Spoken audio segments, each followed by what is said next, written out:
As men and their loved ones navigate their treatment options for prostate cancer, one option includes robotic-assisted laparoscopic prostatectomy.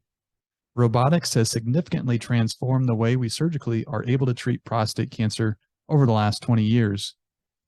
There are many advantages of using a robotic system for prostatectomy, including less blood loss, shorter hospital stays, less pain, and quicker recovery times. I'm excited to be teaming up with the Prostate Conditions Education Council and Intuitive Surgical to present to you today a webinar on robotic-assisted surgery and how it currently fits into the prostate cancer treatment landscape. I would like to thank the Prostate Conditions Education Council team for having me back to present another prostate cancer webinar for PCEC. It is always an honor as PCEC continues to be a national leader in increasing awareness and education on prostate cancer, current treatments, and men's health issues. PCEC is an amazing resource for men and those that care for them. I was excited to be tasked with giving a talk this year on robotic-assisted surgery and how it currently fits into the prostate cancer treatment landscape. My name is Dr. Garrett Pullman. I'm a board-certified urologist practicing in a private practice setting in Kearney, Nebraska. I'm also a host and founder of the Prostate Health Podcast, which is a podcast where I'm interviewing experts, innovators, and leaders in the field of urology. The goal is to better educate men and those who care for them regarding prostate health, the conditions that affect the prostate, and the latest technology in managing these conditions. For those needing to dive in even deeper, I also created the Prostate Health Academy, packed full of in-depth lessons, resources, and a private community forum for Academy members.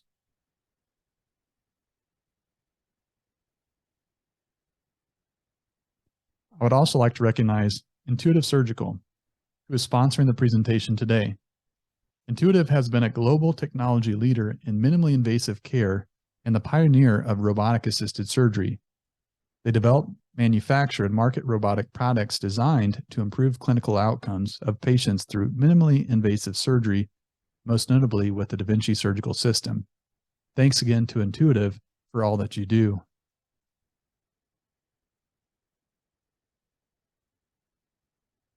So before we get started with the webinar, for those of you that have not visited the PCEC webpage, it is really a great resource to men and their loved ones.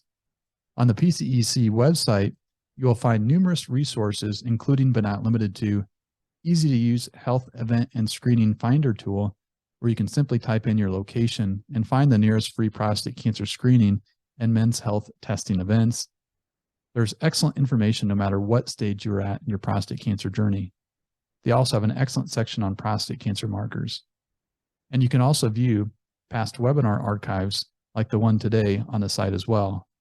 So the website is www.prostateconditions.org. Again, make sure to check it out. 1 in 8 men will be diagnosed with prostate cancer during his lifetime. With early detection, we are saving lives. Detecting prostate cancer at an early stage offers the best hope, with the 5-year survival rate at nearly 100%. Now that drops to 28% if it spreads to other parts of the body, which is why prostate cancer screening and early detection is so important. And we need to give a lot of credit here to PCEC, which has led the way in helping save lives by increasing awareness among the general public about the importance of early detection. Prostate cancer is even more common in African Americans. Not only do African American men have the highest incident rates in the world, they have the highest mortality rate. Receiving the diagnosis of prostate cancer can be very distressing for men and their loved ones. Where do you go from here? What are your options? While easier said than done, the first step is to take a deep breath and don't panic. If the prostate cancer is determined to be localized to your prostate, you may have several options depending on your risk stratification. Things like your PSA level, Gleason score, and number of cores positive for prostate cancer help determine your level of risk. Active surveillance is one option that involves monitoring the cancer closely. With active surveillance, the plan is still to initiate curative treatment if the cancer ultimately appears to be more aggressive. Looking at the National Comprehensive Cancer Network or NCCN guidelines, active surveillance candidates include men with very low risk prostate cancer, men with low risk prostate cancer, assuming a low number of positive cores, as well as those with favorable intermediate risk prostate cancer. There's radiation therapy, which uses high energy rays or particles to treat prostate cancer. The two main types of radiation therapy for prostate cancer include external beam radiation therapy, where the radiation is beamed into the prostate, and brachytherapy, or internal radiation, where radioactive seeds or pellets are placed in the prostate and emit radiation over time. And then there is radical prostatectomy. This is surgery to remove the prostate gland, which is what we will be really focusing in on today in more detail. While there are various options available to address prostate cancer, many doctors and their patients choose radical prostatectomy. As a urologic surgeon, I work with many of these patients on their journey with prostate cancer. In the U.S., it is estimated that approximately 268,000 new cases of prostate cancer are diagnosed per year. And every year, approximately 89,000 men undergo radical prostatectomy.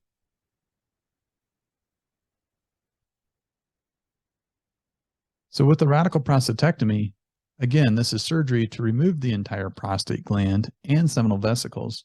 Seminal vesicles are a pair of glands which sit between the bladder and rectum and contribute fluid to make up a portion of a man's ejaculate or semen.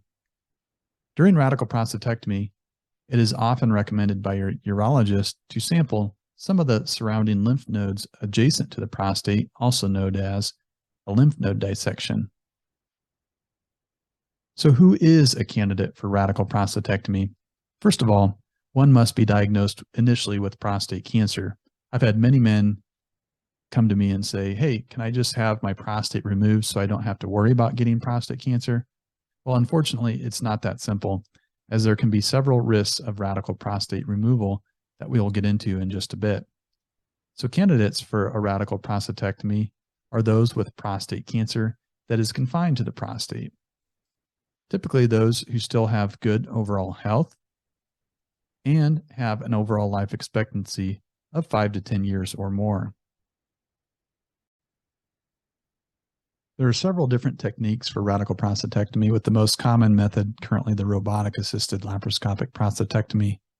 A study by Tawari et al. That reviewed more than 400 original research articles encompassing almost 287,000 surgeries, the largest compilation of radical prostatectomy patients to date. The study showed that robotic-assisted surgery demonstrated similar positive margin rates compared to open surgery.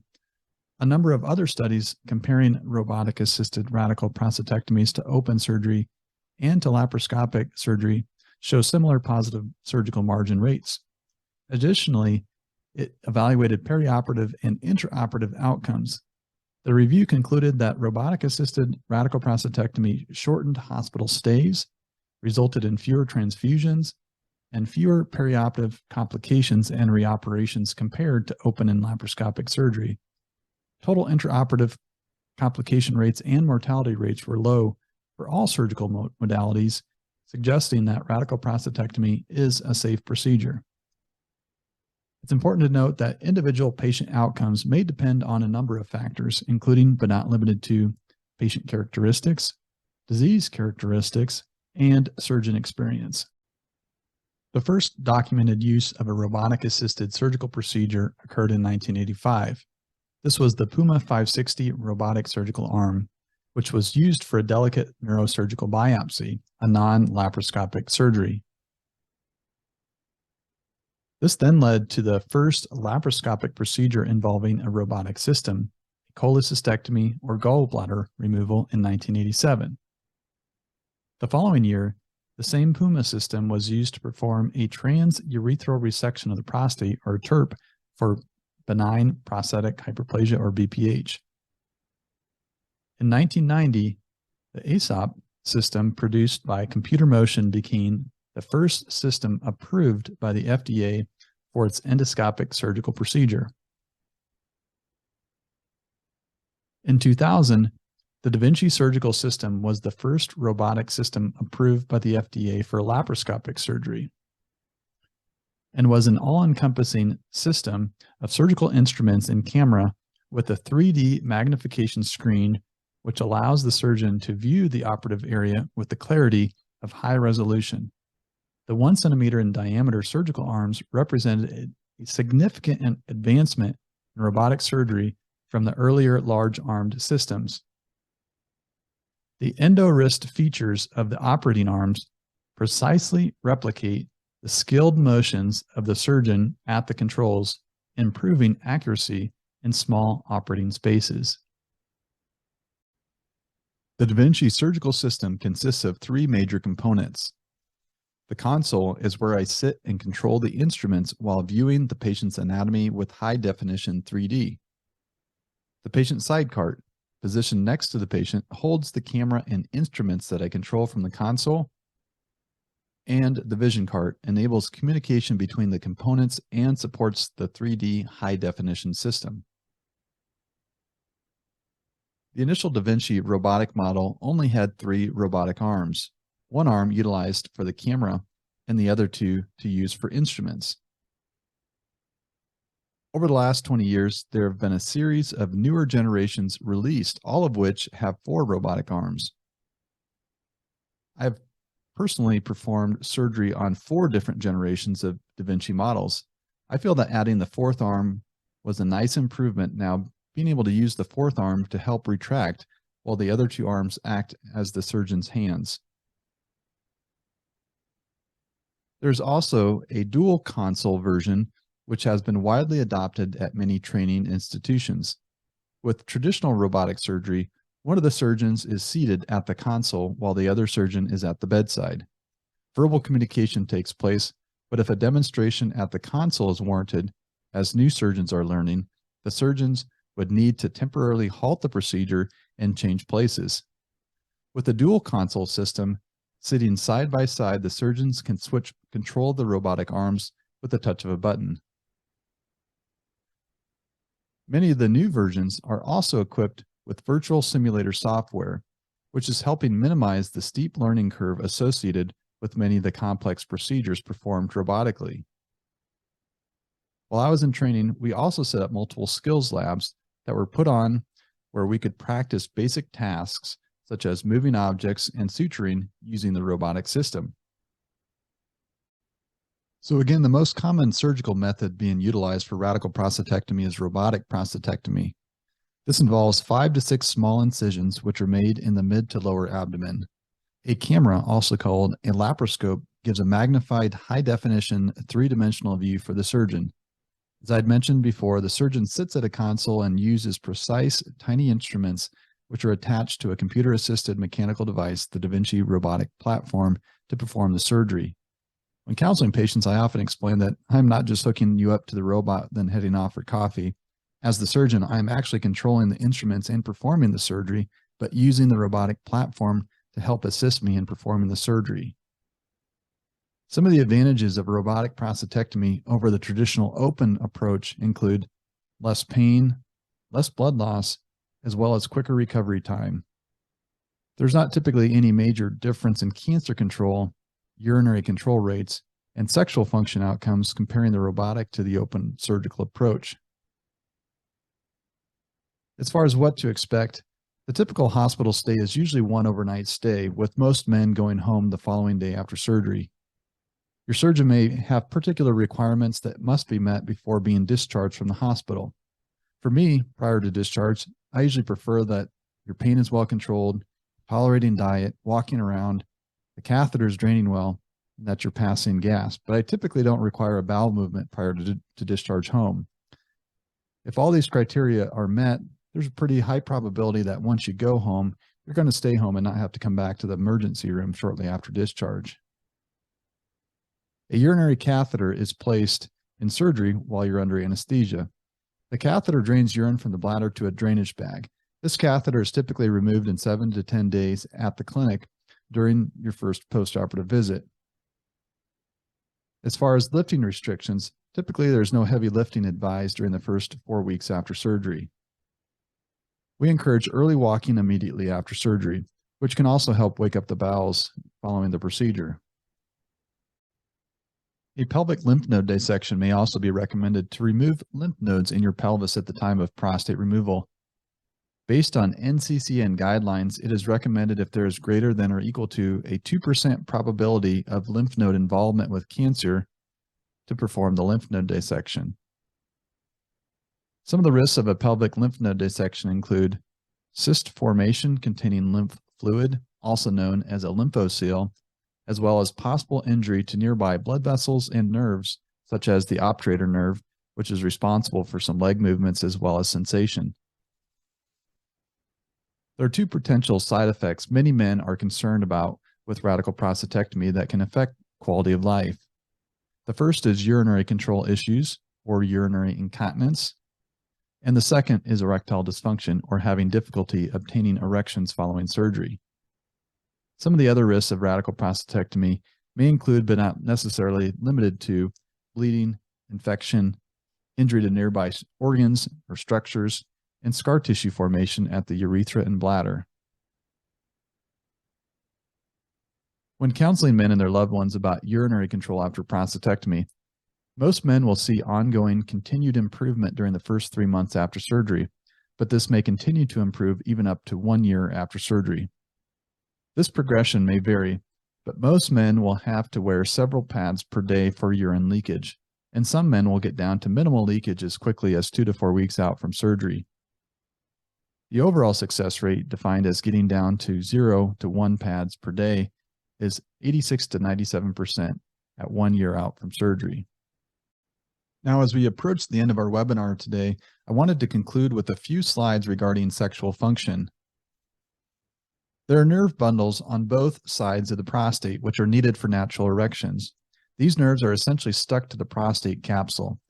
Some men are candidates for a nerve-sparing prostatectomy, including men who are still able to have erections prior to surgery and desire to maintain or at some point regain this function, and if there is no cancer suspected beyond the margin of the prostate.